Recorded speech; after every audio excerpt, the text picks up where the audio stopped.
नमस्ते। आपका स्वागत है स्टडी आईक्यू में। ये एक नया चैनल है स्टडी आईक्यू का जिसका नाम है पीसीएस सारथी। ये स्पेसिफिकली जो अपने स्टेट सिविल सर्विसेज एग्जामिनेशन होते हैं उसके लिए बनाया गया है। तो अगर आप स्टेट सिविल सर्विसेज एग्जामिनेशन में अपीयर हो रहे हैं, चाहे आप कोई सी भी स्टेज में हो, चाहे आप प्रीलिम स्टेज पे हो, चाहे आप मेन स्टेज पे हो, चाहे आप इंटरव्यू पे हो, या फिर अभी भी आप कॉम्प्रिहेंड कर रहे हो कि आपको सिविल सर्विसेज एग्जाम देना है कोई पर्टिकुलर स्टेट का, तो ये एक परफेक्ट वन स्टॉप चैनल होगा। आपके सारे जो भी रिलेटेड डाउट्स हैं, जो भी आपको पढ़ना है या आपको कहीं से स्ट्रैटेजी लेनी है, क्या सिलेबस रहना चाहिए, उन सभी चीज़ों का। अब सबसे इंपॉर्टेंट बात यह है कि मैं कौन हूं और अब मैं पीसीएस सारथी में आपको क्या पढ़ाने वाली हूं। देखो, एक सब्जेक्ट है जो है एनवायरनमेंट एंड इकोलॉजी। इसको हिंदी में पर्यावरण और पारिस्थितिकी बोलते हैं। तो ये एनवायरनमेंट और इकोलॉजी का जो पोर्शन है ये मैं कवर करने वाली हूँ। ठीक है। सबसे पहली बात तो ये है कि हमने एनवायरनमेंट और इकोलॉजी को ही क्यों चुना कि हम इसको चाहते हैं कि हम पीसीएस सारथी में इसको कवर करें। देखो, सबसे इम्पॉर्टेंट बात ये है कि अगर आपने पिछले कुछ सालों के अगर आपने पेपर के ट्रेंड्स देखे हैं, ठीक है, जो कि सबसे महत्वपूर्ण भी होते हैं। अगर आप किसी भी एग्जाम में अपीयर करने जा रहे हो, चाहे वो कोई भी एग्जाम हो, चाहे वो बैंकिंग का हो, चाहे वो एसएससी का हो, चाहे वो सिविल सर्विसेज हो, स्टेट सिविल सर्विसेज हो, यूपीएससी हो, कोई भी एग्जाम हो, तो उस एग्जाम के बारे में जानकारी आपको कहाँ से मिलेगी? जानकारी मिलेगी आपको ऑफिशियल रिसोर्सेज से। ठीक है। अब ऑफिशियल रिसोर्सेज जो होते हैं वो जनरली उसमें दो चीजें आएंगी। एक आएगा कि उस एग्जाम का सिलेबस, क्योंकि कोई भी एग्जाम जो होता है उसका एक डिफाइंड सिलेबस होता है जो उस एग्जाम कंडक्ट करने वाली जो बॉडी होती है। जैसे यूपीएससी जो होती है वो सिविल सर्विसेज का एग्जाम कंडक्ट करती है, आरपीएससी जो होती है वो आरएएस वाला एग्जाम कंडक्ट करती है ना। तो ऐसे आप देखोगे कि हर स्टेट में एक पब्लिक सर्विस कमीशन है मोस्टली, जो उस स्टेट के ये सिविल सर्विसेज एग्जाम कंडक्ट करवाते हैं, है ना। तो वो क्या करते हैं, एक डिफाइंड सिलेबस देते हैं आपको। ठीक है। अब ये जो डिफाइंड सिलेबस होता है वो कई बार सब्जेक्ट वाइज होता है, कई बार वो प्री मेंस इंटरव्यू स्टेज वाला होता है, और उसी के अंदर क्या होता है कि आपको जैसे लाइनें दे दी जाती हैं। कई बार आपको ये नहीं लिखते कि हिस्ट्री में आपको मॉडर्न डायनेस्टी भी पढ़नी है या आपको कोई और डायनेस्टी भी पढ़नी है। ठीक है। वो सिर्फ आपको एक लाइन में बोल देते हैं from ancient to modern and beyond. ठीक है। वैसे ही जो एनवायरमेंट और इकोलॉजी का पोर्शन है, ठीक है, अगर आप अपने कोई भी जो भी आप स्टेट सिविल सर्विसेज का एग्जाम दे रहे हो वहां पे अगर जाके पढ़ोगे ना, तो आपको लगेगा इसमें कुछ पढ़ना ही नहीं है, क्योंकि उन्होंने इस चीज को ऐसे लिख रखा है कि जो आपके करंट टॉपिक्स है, जैसे स्मॉग हो गया, पोल्यूटेंट्स हो गए, ठीक है, या फिर जो रीसेंट कॉन्फ्रेंसेस हुई हैं ऐसे, एंड करंट अफेयर्स, उन्होंने ऐसे 4-5 वर्ड्स लिख रखे हैं जो अपने आप में काफी वेग है। मतलब आपको ऐसा पढ़ने के बाद लगेगा कि शायद एनवायरमेंट और इकोलॉजी में नहीं भी पढ़ के जाऊं तो काम चल जाएगा। लेकिन इस चीज को कॉन्ट्रडिक्ट कौन सी चीज करती है, वो है अपने प्रीवियस ईयर पेपर्स। अगर आप प्रीवियस ईयर पेपर्स देखोगे, जो भी आपके एग्जाम है उसका लास्ट 3-4 साल, 5 साल लिमिट होती है, उसके पहले हम जनरली प्रेफर भी नहीं करते कि आप देखो, क्योंकि पेपर का जो पैटर्न होता है वो चेंज होता रहता है। ठीक है। क्वेश्चंस करने के लिए आप देख सकते हो, लेकिन उनसे आप ये नहीं पता लगा सकते कि किसका वेटेज कैसा है। ठीक है। वो आपको जनरली जो अभी वाला ट्रेंड चल रहा है 3-4-5 सालों में, वहां से पता लगता है। ठीक है। तो यहाँ पे आप ये देखोगे कि जो पिछले 5 साल में जो पेपर्स हुए हैं, चाहे वो प्री के हुए हो, चाहे वो मेंस के हुए हो, या फिर आपको कहीं से इंटरव्यू ट्रांसक्रिप्ट भी मिलती हैं, तो उसमें आपको समझ में आएगा कि जो एनवायरमेंट और इकोलॉजी का जो पोर्शन है, उसका जो वेटेज है, उसकी जो मार्किंग है, वो बढ़ती ही जा रही है। ठीक है। और यही सिमिलर ट्रेंड आपको यूपीएससी में भी देखने को मिलेगा। इवन इन यूपीएससी ऑल्सो अगर आप देखोगे पिछले आई थिंक 3-4 सालों में जो प्रीलिम्स का पेपर होता है उसमें एनवायरमेंट के पहले सिर्फ 1-2 क्वेश्चंस होते थे या 3-4 मैक्सिमम, वो भी ज्योग्राफी के एंगल से लिंक्ड होते थे। लेकिन आप स्पेसिफिकली सिर्फ एनवायरमेंट से 20, कई बार 25 क्वेश्चंस भी आए हैं पिछले 3-4 सालों में। और यही ट्रेंड आपके जो स्टेट सर्विस कमीशन है वहां पे भी देखा जा रहा है। तो इसका मतलब क्या है कि इसका जो वेटेज है वो काफी बढ़ता जा रहा है। तो इसके हिसाब से तो इसका एक डिफाइंड सिलेबस होना चाहिए था, लेकिन डिफाइंड सिलेबस नहीं है। मैं बोल रही हूँ ना, आपको सिर्फ 3-4 वर्ड्स लिख के छोड़ दिए हैं कि पोल्यूशन हो गया, कोई कॉन्फ्रेंसेस हो गई, इवेंट्स ऑफ करंट इंपॉर्टेंस हो गया। पर उस इवेंट्स ऑफ करंट इंपॉर्टेंस में इतनी सारी चीजें हैं। क्यों? क्योंकि इंडिया अगर आप देखोगे तो अभी रिसेंटली हुआ था कि इंडिया और फ्रांस वापस से प्रेसिडेंट और को प्रेसिडेंट इलेक्ट हुए हैं इंटरनेशनल सोलर अलायंस के। अभी ज्योग्राफी में भी आता है, ये आपके एनवायरमेंट में भी आता है, ये इंटरनेशनल रिलेशंस में भी आता है। ठीक है। वैसे अगर आप देखोगे तो अभी कॉन्फ्रेंस होने वाली है, जैसे COP26 थी, अब COP27 होने वाली है UNFCCC की, जो क्लाइमेट चेंज कॉन्फ्रेंस होती है। अभी CCD की कॉन्फ्रेंस भी होगी, अभी CBD की कॉन्फ्रेंस भी होगी। लास्ट टाइम आप देखोगे जो CCD की कॉन्फ्रेंस हुई थी वो इंडिया में हुई थी। तो हो क्या रहा है, अब इवेंट्स ऑफ करंट इंपॉर्टेंस अगर आप देखो तो करंट शब्द क्या है? करंट का मतलब पिछला 1 महीना है, पिछला 1 साल है, पिछले 2 साल है, या फिर 1992 की रियो दी जेनेरो वाली ब्राजील की अर्थ समिट। तो इसमें सब आता है, ठीक है। तो पॉइंट यही है कि इसका कोई डिफाइंड सिलेबस नहीं है।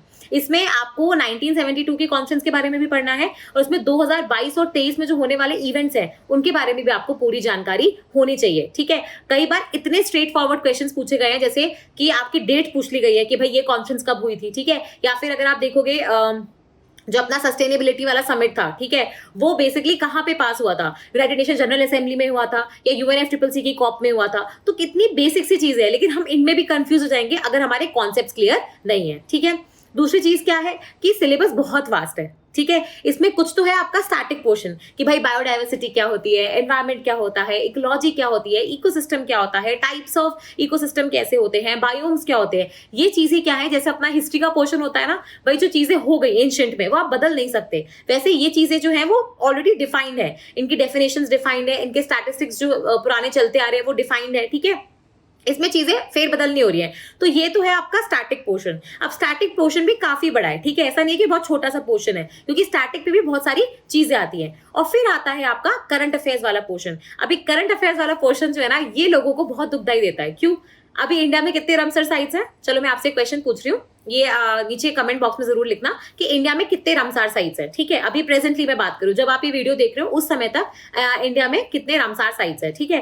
तो अब ये क्या है, हर साल आप देखोगे रामसार साइट्स ऐड होते जा रहे हैं, ठीक है। एक और क्वेश्चन है कि नेक्स्ट जो कॉन्फ्रेंस ऑफ पार्टीज होने वाली है UNFCCC का, या जो क्लाइमेट चेंज कॉन्फ्रेंस है, वो कहाँ पे होने वाली है, ठीक है। तो ये आई थिंक हम वीडियो में भी आगे कवर करेंगे, लेकिन इतनी बेसिक सी चीजें हैं। अब आपको सिर्फ ये पता नहीं होना चाहिए कि नेक्स्ट कॉप क्या कहाँ होने वाली है। अगर आपने पिछले साल के कोई भी पेपर्स देखे हैं, चाहे वो RS मेंस का हो, चाहे वो MPPSC मेंस का हो, UPPSC मेंस का हो, या फिर UPSC मेंस का हो, इंडियन फॉरेस्ट सर्विसेज मेंस हो, कोई भी मेंस का पेपर उठा लेना 2021-22 का, दोनों में हर जगह लाइक एक क्वेश्चन कॉन्स्टेंट था। क्या था कि जो COP26 हुई थी, जो क्लाइमेट चेंज कॉन्फ्रेंस हुई थी, उसके अंदर इंडिया ने क्या डिक्लेरेशंस किए थे, ठीक है। ये इतना महत्वपूर्ण क्वेश्चन था, मतलब अगर और फिर भी पता है इतने सारे एस्पिरेंट्स से उन्होंने बोला था कि हम ये पढ़ के नहीं आए।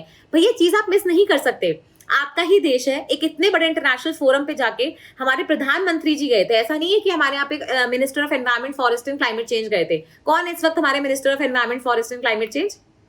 तो ये भी आप कमेंट सेक्शन में बताने वाले हैं, ठीक है। तो आप ये देखोगे कि कोई हमारे यहाँ से सिर्फ कोई मिनिस्टर नहीं गया था, हमारे यहाँ से प्राइम मिनिस्टर खुद गए थे उस कॉन्फ्रेंस में, ये बताने के लिए कि भाई इंडिया ये डिक्लेयर करता है कि हम ये 5 चीजें अचीव करना चाहते हैं 2030 तक, ठीक है। उसमें से एक टारगेट 2070 का भी था, और ये बहुत बड़ी बात थी, क्योंकि आज से पहले इंडिया ने कभी नहीं बोला था कि हम एक नेट जीरो कार्बन इकोनॉमी बनना चाहते हैं, लेकिन हमने बोला हम नेट जीरो एमिशंस अचीव करेंगे। हम हो सकता है कि जैसे यूरोप जो है, UK है, न्यूजीलैंड है, ये बोल रहे हैं हम 2050 तक कार्बन न्यूट्रल हो जाएंगे, लेकिन हमने कभी ऐसा नहीं बोला। हम ये बोल रहे हैं हमें इनसे ज्यादा टाइम लगेगा, क्योंकि आज भी हम डेवलपिंग कंट्री है, हम विकास के पथ पे हैं, हम विकसित नहीं हुए हैं, ठीक है। तो ये चीजें बहुत इंपॉर्टेंट जाती हैं। उस वर्ड को उन्होंने नाम दिया था पंचामृत, कि 5 चीजें हैं, 5 अमृत वाली चीजें हैं जो इंडिया अचीव करना चाहता है 2070 तक। तो ये 2070 एक, और बाकी सारी चीजें 2030 तक। तो ये चीजें आप मिस नहीं कर सकते। ये आता है आपके करंट इंपॉर्टेंस में। तो करंट वाली चीजें क्या है, रोज बदल रही है। जैसे आपको पता होगा कि स्नो लेपर्ड था। अब जैसे स्नो लेपर्ड है ना, ये क्या है, एक स्पीशीज है बेसिकली, जो कैट वाली स्पीशीज होती है उसके अंदर आता है।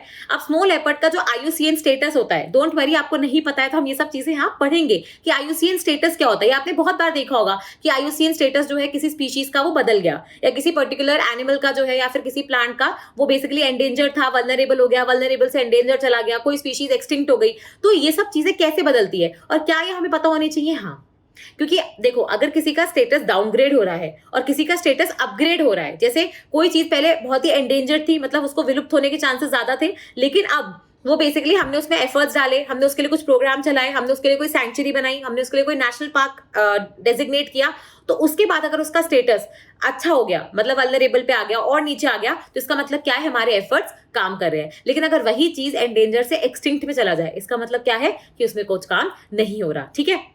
और कई बार क्या होता है ना कि हम एनवायरनमेंट के पोर्शन को सिर्फ रट्टे या फिर थोड़ा थ्योरेटिकल तरीके से पढ़ते हैं। इसको वैसे मत पढ़ो। जैसे मैं आपको एग्जांपल देती हूँ, आपको पता होगा कि इंडिया में एक टाइगर सेंसस रिपोर्ट आती है हर 4 साल में, आती है। और ये हमारे लिए बहुत प्राउड की बात भी है, क्योंकि इंडिया जो है अभी इस वक्त अगर मैं बात करूँ जितनी भी वर्ल्ड में टाइगर की पॉपुलेशन है उसका 70% पॉपुलेशन हमारे पास है, ठीक है। तो ये बहुत बड़ी बात होती है किसी भी देश के लिए कि हमारे पास टाइगर्स भी है, हमारे पास लेपर्ड्स भी है, अब तो चीता भी इंट्रोड्यूस हो चुके हैं हमारी कंट्री में, लायंस भी है, स्मॉल लेपर्ड्स भी है, क्लाउडेड लेपर्ड्स भी, आप समझ रहे हो। ऑलमोस्ट सारी कैट स्पीशीज है हमारे पास एक्सेप्ट जैगुआर। तो आप ये सोचो कि हमारे यहाँ पे जो टाइगर सेंसस की रिपोर्ट आती है, आपको पता है इसके पीछे पूरी एक कहानी है। ऐसा क्यों हुआ कि हमारे यहाँ जो एनटीसीए एज अ बॉडी है वो 1970s में आ गई थी, लेकिन हमने टाइगर सेंसस जो है, एक ये जो रिपोर्ट होती है, ये हमने 2006 में लाई। पता है इसके पीछे आपने CSC एक ऑर्गेनाइजेशन है जिनको जो हेड करती है वो सुनीता नारायण जी हैं, जो आप देखोगे अपनी एक डॉक्यूमेंट्री आई थी, ठीक है, लियोनार्डो द कैप्रियो की, I think before the floods. तो उसमें भी उनका अच्छा खासा इंटरव्यू आया था उसके अंदर।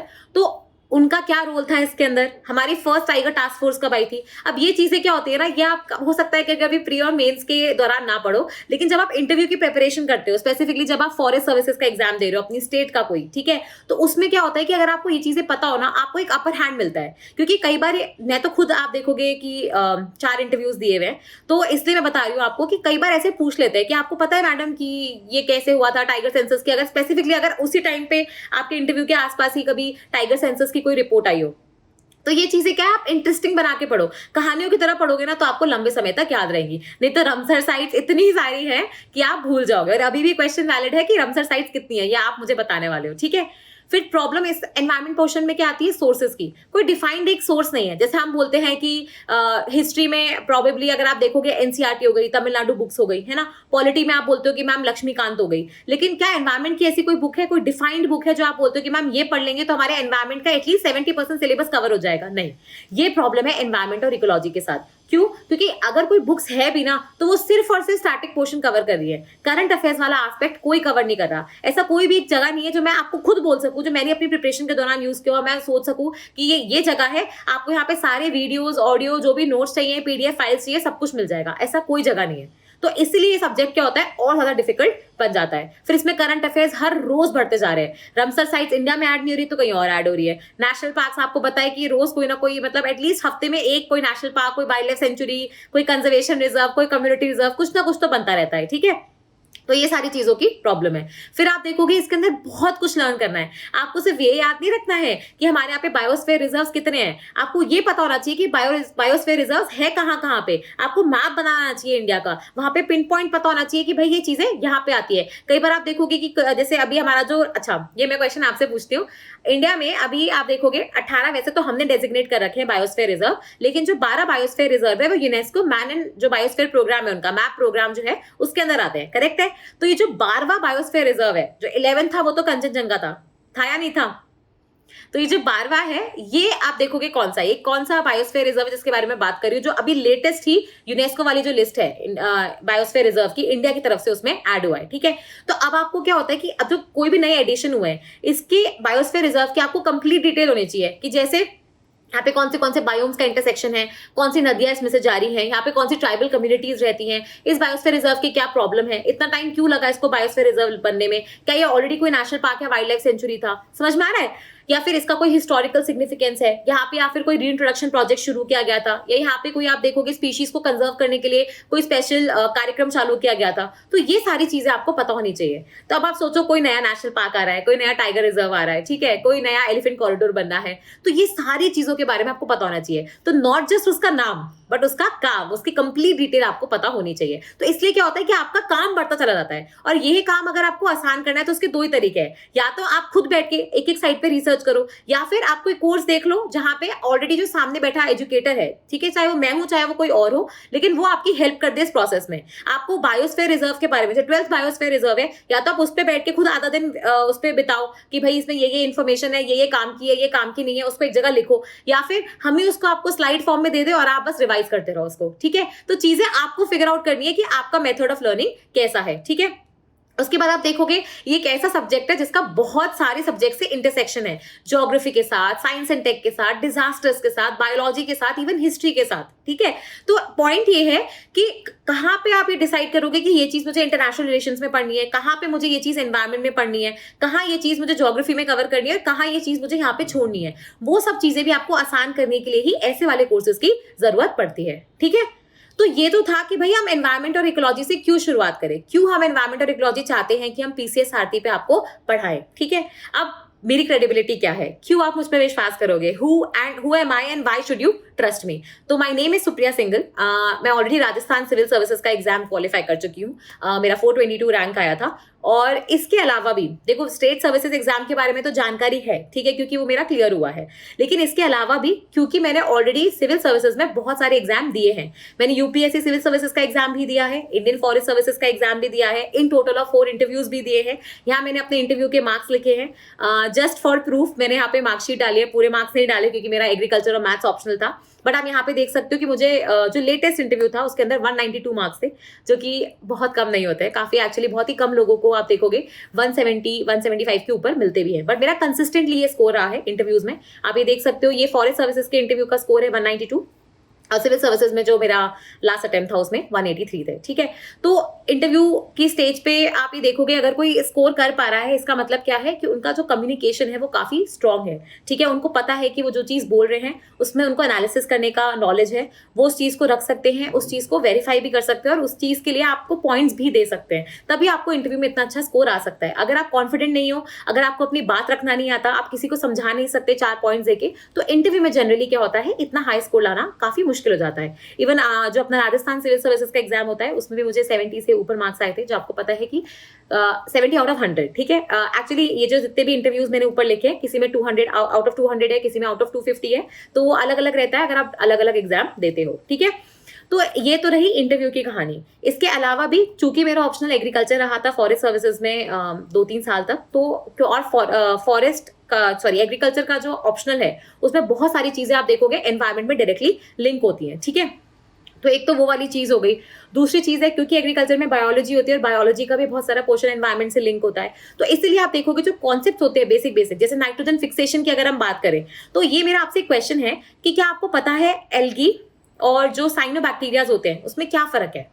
मतलब अगर आपको दिया जाए क्या साइनोबैक्टीरिया एल्गी की कैटेगरी है या एल्गी साइनोबैक्टीरिया की कैटेगरी है, और अगर ये कैटेगरी है भी तो इसमें क्या डिफरेंस है। मतलब अगर सेम होते तो हम इनको अलग अलग नाम नहीं देते, इतना तो आप भी मुझसे अग्री करोगे। तो साइनोबैक्टीरियाज और एल्गी में क्या डिफरेंस है ये आप मुझे बताने की कोशिश करोगे। तो ये जो बेसिक चीजें होती है ना, इन्हीं से ही आपके कॉन्सेप्ट क्लियर होते हैं और इसी से आपको लगेगा कि भाई मुझे बहुत अच्छे से पढ़ाई हो रही है, मुझे अंदर तक कॉन्सेप्ट समझ में आ रहे हैं, ठीक है। इसके अलावा आप देखोगे जो एनवायरमेंट का पोर्शन होता है, ठीक है, वो अलग से तो है ही, बट इसके अलावा जो आपका प्रीलिम्स में होगा उसमें तो आपसे फैक्चुअल बेस्ड क्वेश्चन पूछे जाते हैं। लेकिन जो आपके मेंस के पेपर्स होते हैं, अब कई स्टेट्स में ये GS1 के अंदर कवर होता है, कई स्टेट्स में GS3 में होता है, कई जगह आप देखोगे दोनों में भी हो सकता है, ठीक है।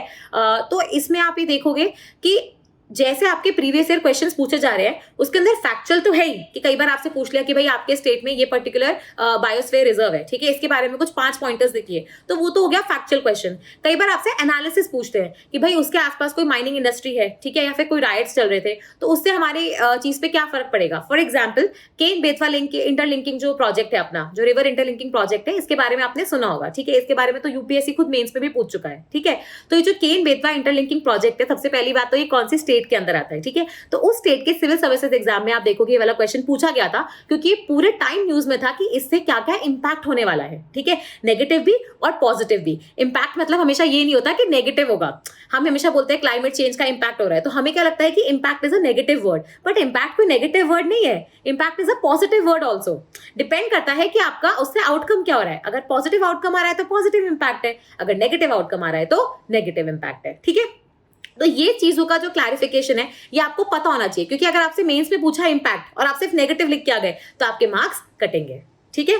तो ये चीज हमें पता होनी चाहिए कि हम अगर मतलब जो वर्ड है जो एग्जैक्टली आपसे पूछा गया है उस वर्ड का भी आपको एग्जैक्ट मीनिंग पता होना चाहिए कि हमसे क्या पूछा गया है। वो नेगेटिव टोन में पूछ रहा है, पॉजिटिव टोन में पूछ रहा है। अब जैसे एक इंग्लिश के वर्ड होते हैं 2, ठीक है, एक होता है इफेक्ट और एक होता है इफेक्ट, ठीक है। इन दोनों का अगर आपको मतलब ना पता हो ना तो आपके आंसर का पूरा बेड़ा गर्क हो जाएगा, ठीक है, आपके आंसर का टोन ही बदल जाएगा, आपका आंसर ही गलत हो जाएगा। तो ये मैं आपसे पूछ रही हूँ कि इफेक्ट और अफेक्ट इसमें क्या डिफरेंस है, ठीक है।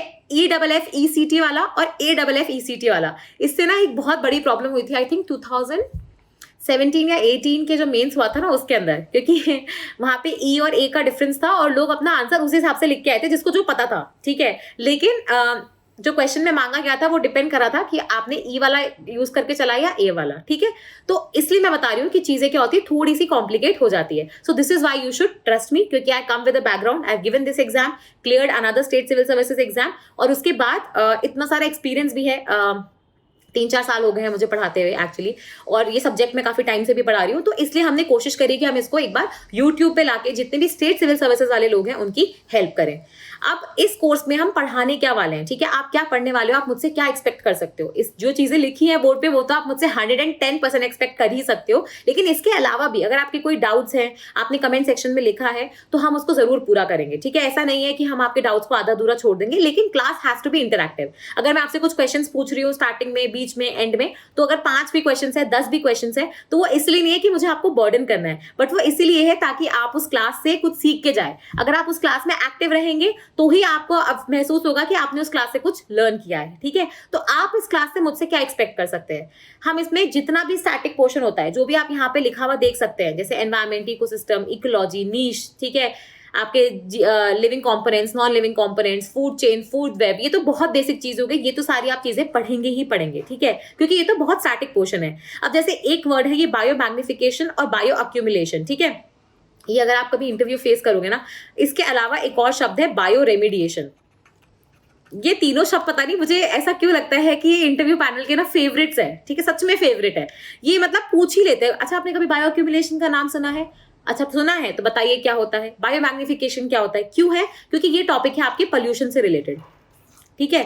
बेसिकली ये बताता है कि कैसे आप देखोगे, अभी हमारे यहाँ पे वल्चर्स की डेथ हो रही थी, ठीक है। इसके अलावा आप देखोगे कि हमारे यहाँ पे सरकार बहुत सारे मेजर्स ले रही है, बहुत सारे स्टार्टअप्स आए हैं मार्केट में जो कचरा कम करने की कोशिश कर रहे हैं इस बायो रेमिडिएशन की टेक्निक को यूज करके। अभी किसमें कौन कौन सी टेक्निक्स आती है, जिसमें फाइटो रेमिडिएशन भी आता है, बैक्टीरियल रेमिडिएशन भी आता है, फंगल रेमिडिएशन भी आता है, लीचिंग भी आती है, वेंटिंग भी आती है, ठीक है। तो इसमें अलग अलग तरीके आते हैं, उन अलग अलग तरीकों के क्या फायदे हैं, कौन सा कमर्शियली वायबल है, क्या ये चीजें आपको पता है, बताइए क्या ये चीजें आपको पता है इतने डिटेल में, या फिर आपको सिर्फ ये पता है कि बायो रेमिडिएशन क्या होता है। तो यहीं पे हम फॉल्टर कर रहे हैं।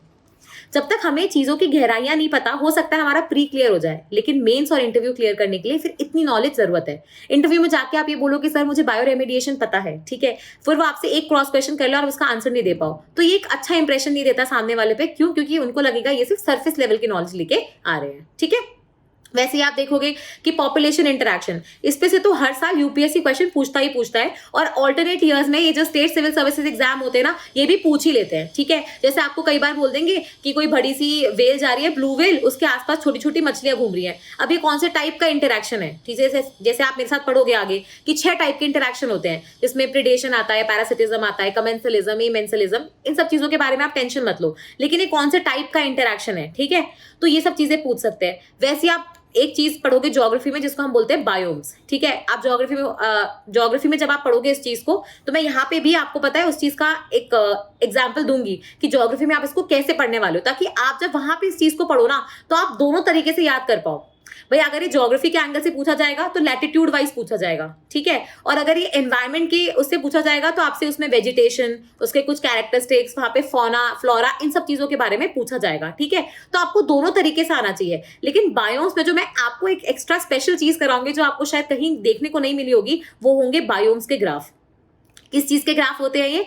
भाई बायोम इस चीज पर डिफाइंड होता है कि वहां पे कितना टेम्परेचर और क्या रेनफॉल रहा है, ठीक है। तो टेम्परेचर और रेनफॉल का एक ग्राफ बनाया जाता है जो जनरली कोई पढ़ाता नहीं है, क्योंकि इसके लिए आपको थोड़ा सा मैथमेटिकल नॉलेज चाहिए, और चूंकि मेरे पास है वो, तो उससे क्या होगा कि अगर आप इसको अपने एग्जाम में बना के आ जाओ, ठीक है, तो एक तो आप टेक्निकली वेल क्वालिफाइड लगते ही हो। दूसरी चीज ये है कि आप ये सोचो इससे आपके कॉन्सेप्ट्स कितनी जल्दी क्लियर होते हैं, ठीक है। अगर सपोज करो मैं यहाँ पे टेम्परेचर है, मैं यहाँ पे टेम्परेचर लिख रही हूँ, टेम्परेचर सपोज करो -20 डिग्री सेल्सियस है ये, और यहाँ से लेकर ये 40 डिग्री सेल्सियस तक, ऐसे बीच बीच में हम लोग ग्राफ बनाते थे ना बचपन में, याद है, ऐसे स्केल वाले पोर्शंस आते थे हमारे पास, ये ऐसे ग्रीन कलर के पेपर्स आते थे जिसमें ऐसे स्क्वायर स्क्वायर बने होते थे। फिर बचपन में हम ऐसे स्केल लेके ऐसे ड्रॉ करते थे, इस साइड एक्स एक्सिस लिखते थे, ऊपर की साइड पे वाई एक्सिस लिखते थे, यहाँ पे ओरिजिन बनाते थे, याद है? ऐसे फिर मार्किंग करते थे और फिर यहाँ पे नंबरिंग करते थे। तो बस यही वाला ग्राफ है, लेकिन अभी हमारे पास ग्राफ पेपर नहीं है बस वो, ठीक है? तो वो ग्राफ पेपर नहीं है, तो उसकी जगह हम प्लेन पेपर पे काम चला रहे हैं। तो यहाँ पे आप टेम्परेचर मेंशन करोगे, यहाँ पे आप रेनफॉल लिखोगे,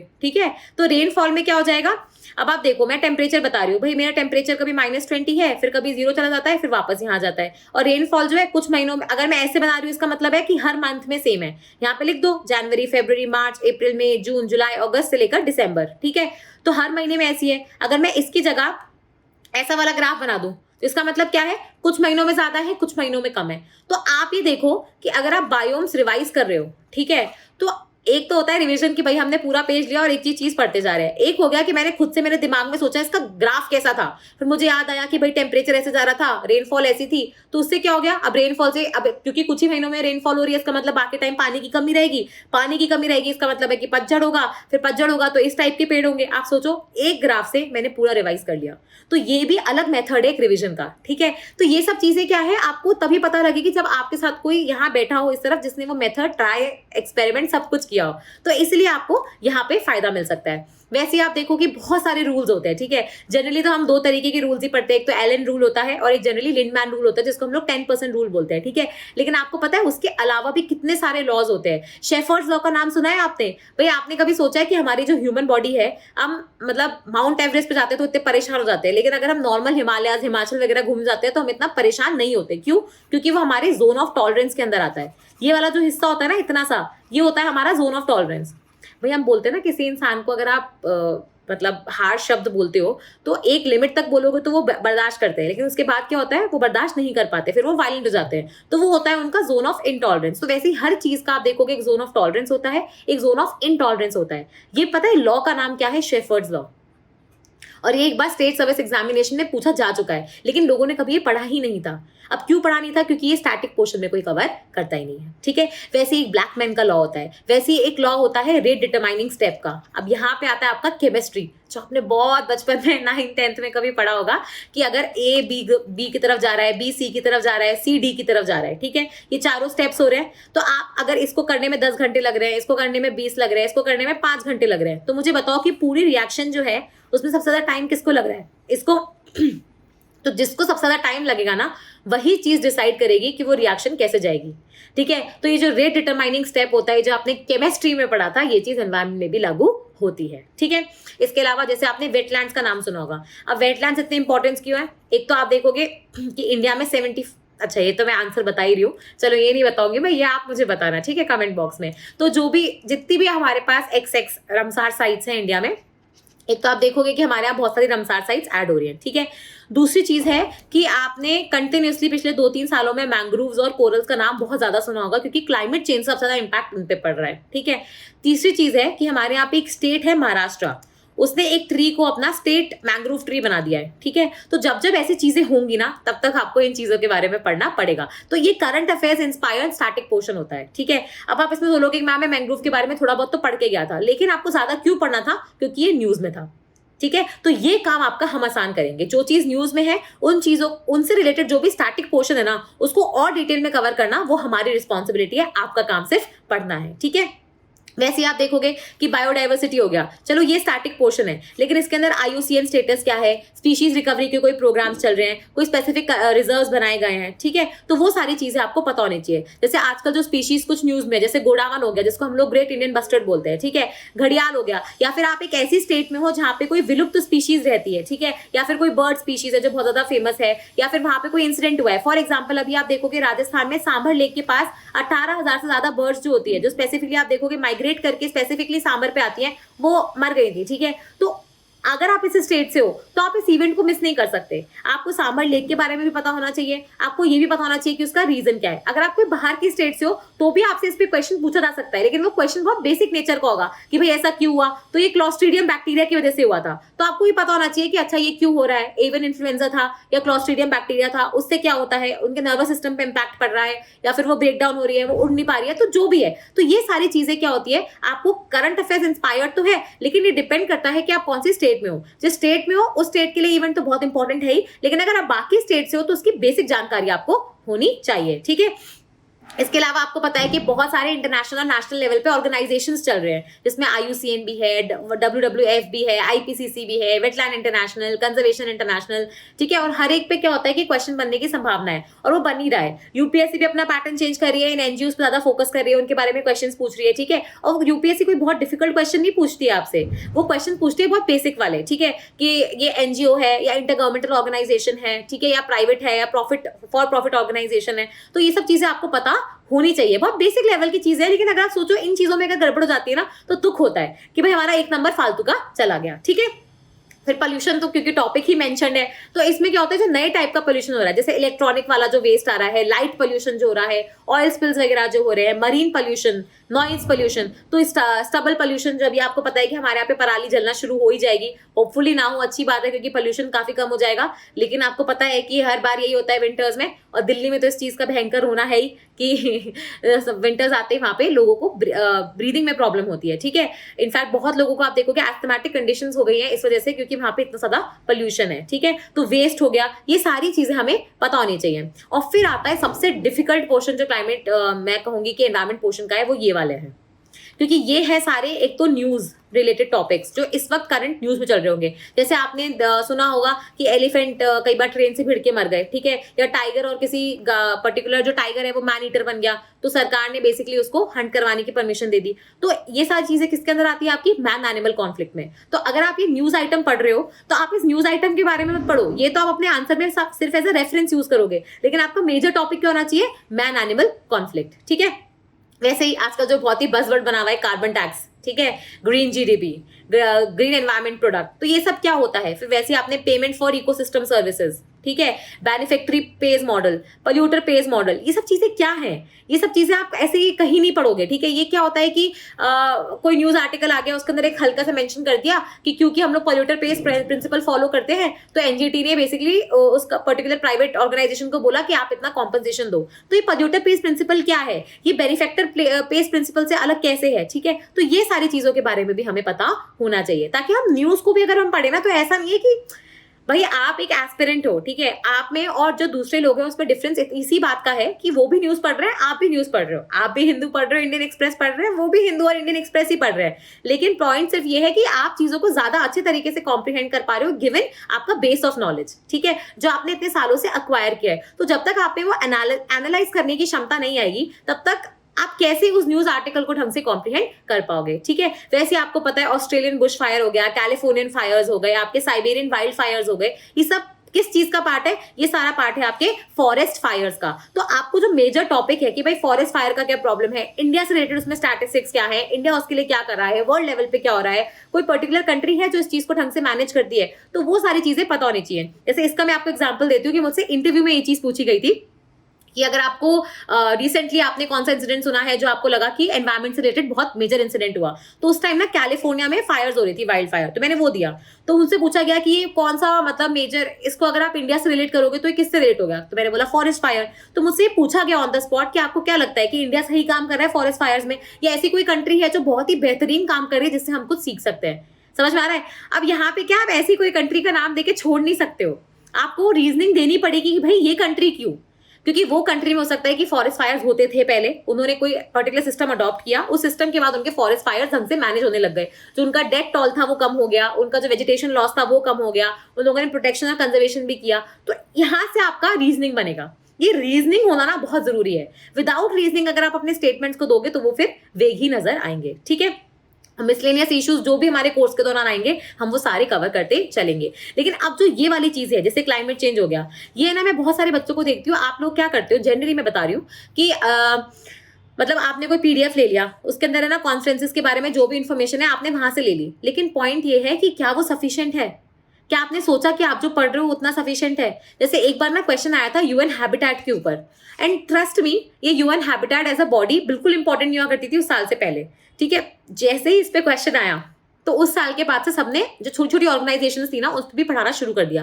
बट पॉइंट ये है कि अगर आप स्मार्ट इनफ होते तो आपको पता होता कि यूएन हैबिटेट पे उस साल क्वेश्चन आना वाजिब है, क्योंकि उस टाइम पे आप देखोगे हैबिटेट कॉन्फ्रेंस हो रही थी, ठीक है, और उस कॉन्फ्रेंस में पहली बार अर्बन एरियाज को लेके बहुत बड़ा एजेंडा निकाला गया, ठीक है। तो इसलिए मैं बता रही हूँ कि ये सब चीजें आपको पता कहाँ से लगेंगी, यहाँ पे आते हैं आपके गूगल बाबा जी, ठीक है, सबसे बड़ा सोर्स ऑफ इंफॉर्मेशन। जैसे मैं आपको यहाँ दिखाती हूँ, एक मिनट। तो मैंने ना यहाँ पे कुछ पेजेस खोल के रखे हैं, मैं आपको ये दिखाना चाहती हूँ कि कैसे आप अपनी इंफॉर्मेशन को एक तो ऑन द स्पॉट बेहतरीन और अच्छे तरीके से बना सकते हो, ठीक है। यहाँ पे आप देखो, जैसे ये है अपना यूनाइटेड नेशन, जो अपना UNFCCC है, ठीक है। तो UNFCCC की ये साइट है, यहाँ पे आप देख सकते हो, ओरिजिनल साइट है UNFCCC की। तो इसके अंदर अगर आप देखोगे तो ये, अब हमने पढ़ा था वो COP26, ठीक है, जो ग्लासगो में हुआ था, यूके में। लेकिन अब कौन सी कॉन्फ्रेंस होने वाली है, देखो इसके बारे में आपको ऊपर से ही जानकारी मिल गई कि भाई COP27 है, और कहाँ होने वाली है, शर्म अल शेख, इजिप्ट में, मतलब अभी होने वाली है नवंबर में, ठीक है। तो हम इसको अपने कोर्स के दौरान कवर करेंगे।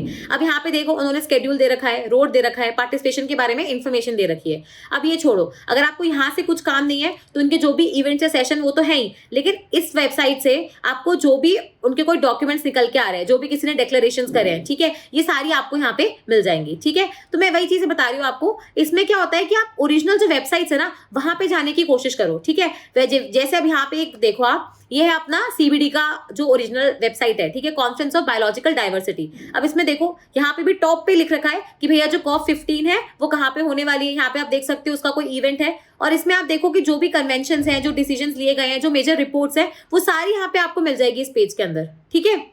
और एक ऑथेंटिक इन्फॉर्मेशन होगी जो आपने किसी वेबसाइट से निकाली है, ठीक है। अब ये देखो, बायोडाइवर्सिटी कन्वेंशन हो गया, इसमें कार्टेजिना प्रोटोकॉल के बारे में आप पढ़ते हो, नगोया प्रोटोकॉल के बारे में पढ़ते हो, ठीक है। अब इसमें देखो, आपको सब बता रखा है एग्जैक्टली कि कब से शुरू हुआ, क्या हुआ, उसका कन्वेंशन का टेक्स्ट क्या है, उसकी हिस्ट्री क्या है, उसके कितने कॉन्फ्रेंसेज हुए हैं।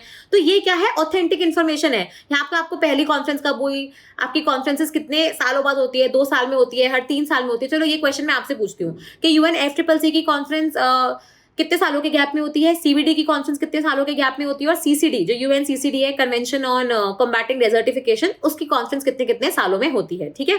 तो ये आप मुझे कमेंट सेक्शन में बताने वाले हैं, ठीक है।